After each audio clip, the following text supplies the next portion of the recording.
Most people think paying cash for a car is the smartest move you can make.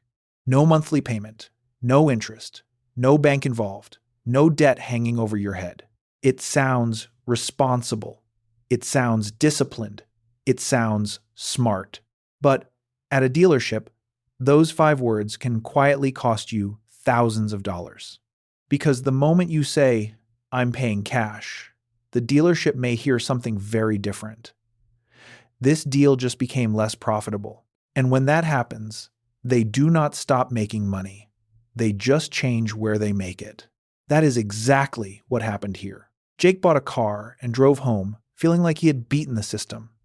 A week later, his neighbor Marcus bought the exact same model at the exact same dealership in the exact same month. Marcus paid $2,400 more.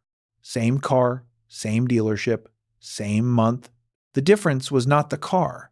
It was what they said when they walked in. Jake had been planning this purchase for months. This was not impulsive. He did everything smart buyers are told to do. He researched the market, checked consumer reports, found the manufacturer's invoice price, and walked into the dealership knowing more than most buyers ever do. The car he wanted had a sticker price of $32,250. The invoice price was $29,900. And in Jake's mind, that invoice number was the truth. That was the anchor. That was the real cost. And if he could get close enough to it, he believed he would know he was getting a great deal. So he negotiated hard. The salesperson made every dollar feel like a battle. There was the back and forth, the subtle pressure, the long pauses, the "let me talk to my manager" routine. But Jake stayed disciplined. And after more than an hour, he got the dealership down to $29,950. Just $50 above invoice. At that point, Jake felt like he had won. Then the salesperson leaned back and gave him the final emotional reward buyers love to hear. "We're basically losing money on this deal." Jake drove home in a brand new car, feeling like he had beaten the system. And if the only profit layer in a car sale was the visible one, the gap between what you pay and the invoice price, he would have, but that is the trap. That $50 is not the whole deal.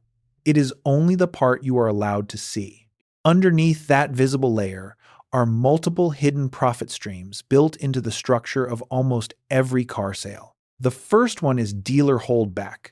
After the sale, the manufacturer sends money back to the dealership, usually around 2% to 3% of the sticker price. On Jake's car, with a sticker price of $32,250, that means roughly $645 to $967 could flow back to the dealership after the deal closes. So Jake thinks the dealership made $50, but holdback alone could mean they made 12 to 19 times more than that. And that is before you even look at the other layers. Then there are dealer cash incentives. If a manufacturer overproduced a model and needs to move inventory, they can quietly pay the dealership extra to push that vehicle. The customer almost never sees this. Then there are volume bonuses, sometimes called stair-step bonuses. Sell enough cars in a month or quarter, and the dealership gets paid more across multiple units. That is one reason dealerships sometimes get more flexible near the end of the month. They are not suddenly being generous. They may be chasing a threshold worth tens of thousands of dollars to them. Then there are regional rebates, floor plan assistance, and back-end incentive programs tied to performance, service targets, or customer satisfaction. The point is not that every deal has every layer active at full strength. The point is this: the invoice price is not the dealership's true cost the way most buyers think it is. Jake negotiated against the most visible number in the room. The dealership was operating with a deeper map of the deal than he had. And yet, even all of that is still not the biggest part of the story, because the real money often is not made on the sales floor at all. It is made later, in the room buyers walk into after they think the hard part is over. And that is where the story changes. Once Jake agreed on the price, he was led away from the showroom into a smaller office to finish the paperwork. This is the moment when most buyers relax. The battle feels over. The price is set. The handshake happened. Now it just feels administrative. But this small office is often the most profitable room in the building. The person behind that desk is called the finance manager. That title sounds harmless. It sounds clerical. It sounds like someone who just processes forms and gets signatures. But that is not what this role really is. The finance manager is often one of the highest earning people in the dealership because this is where some of the biggest profit gets rebuilt. This is where the dealership can make money from loan reserve, where the lender approves one rate, but the buyer pays a higher one, and the difference becomes profit. This is where they sell extended warranties. This is where they introduce gap insurance. This is where protection packages, wheel coverage, paint sealant, fabric coating, car mats, and all the smaller add-ons start stacking up. And then there is the paperwork itself. Documentation fees, registration markups, electronic filing markups, temporary tag markups, contracting fees, and notary-related add-ons. None of these pieces feel dramatic on their own. That is why they work. But together, they can create a very large profit layer. That is the part Jake never really saw. He thought he had beaten the system because he won on the visible front end of the transaction. But the visible front end is exactly where buyers are most likely to feel confident. The invisible back end is where the structure quietly takes its money back. So Jake's mistake was not that he negotiated badly. He negotiated very well. His mistake was believing the battle ended where the dealership wanted him to think it ended. That is why he left feeling victorious, while still walking through a machine designed to profit from him in layers. Then comes Marcus. And this is where the story becomes much more powerful, because Marcus represents the belief almost everyone has. Cash is king. A week later, Marcus saw Jake's new car in the driveway and loved it. He went to the same dealership for the same model in the same month. But unlike Jake, Marcus walked in with a different strategy. He said, in effect, "I'm paying cash, best price." To Marcus, that sounded like leverage. No games, no financing, no dependency on the dealership, just money on the table. He thought that made him the strongest buyer in the building. But from the dealership's perspective, Marcus had just announced something else. A huge part of the profit opportunity might disappear. No loan reserve. No interest markup. Less room for finance-related products. Less opportunity for high-margin F&I profit. In other words, Marcus did not make the deal simpler for the dealership. He made the deal less profitable in the area they care about most. And when that happens, the dealership still wants to hit its numbers. So it does the only obvious thing left. It gets tougher on the selling price. That is why Marcus got less flexibility.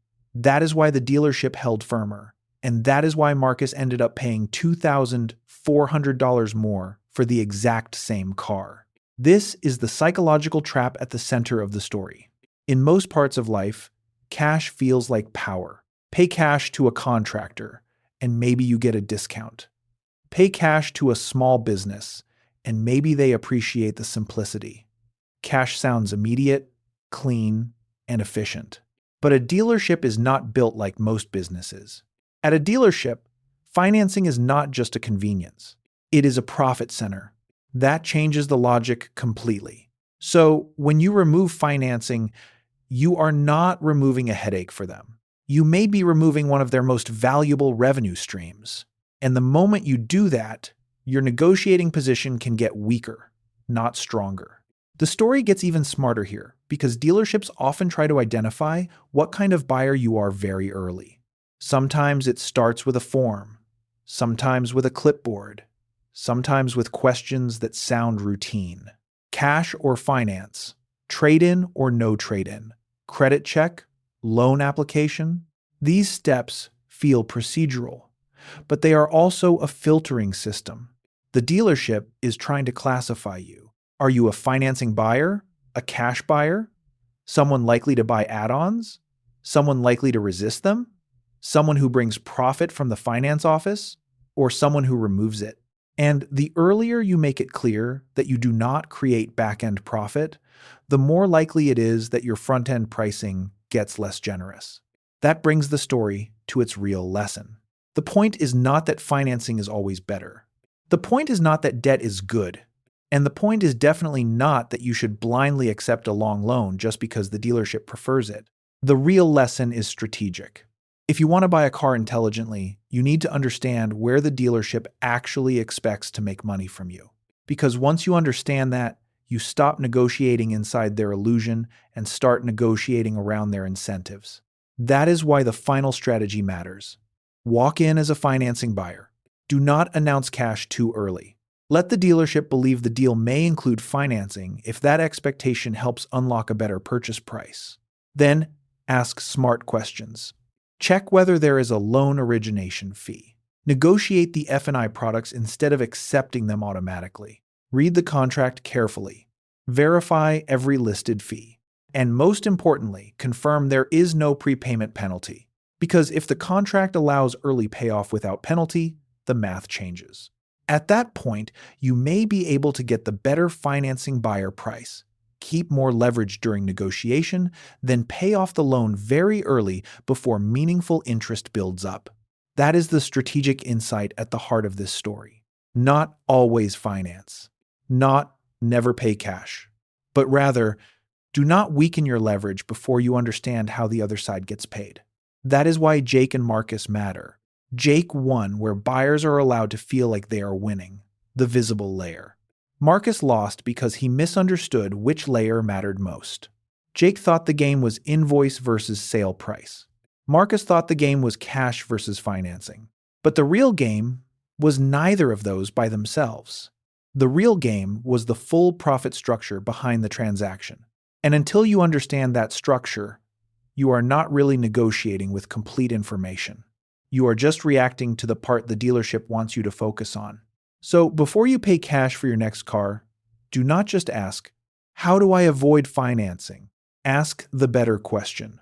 Where does the dealership actually expect to make money from me? Because the answer to that question may determine whether paying cash saves you money or quietly costs you $2,400 on the same car sitting right next to yours. If this changed the way you think about buying a car, let me know in the comments. Would you still pay cash? Or would you use financing differently after hearing this? And if you've ever bought a car before, tell me what happened in your deal. Did the dealership push financing harder than you expected?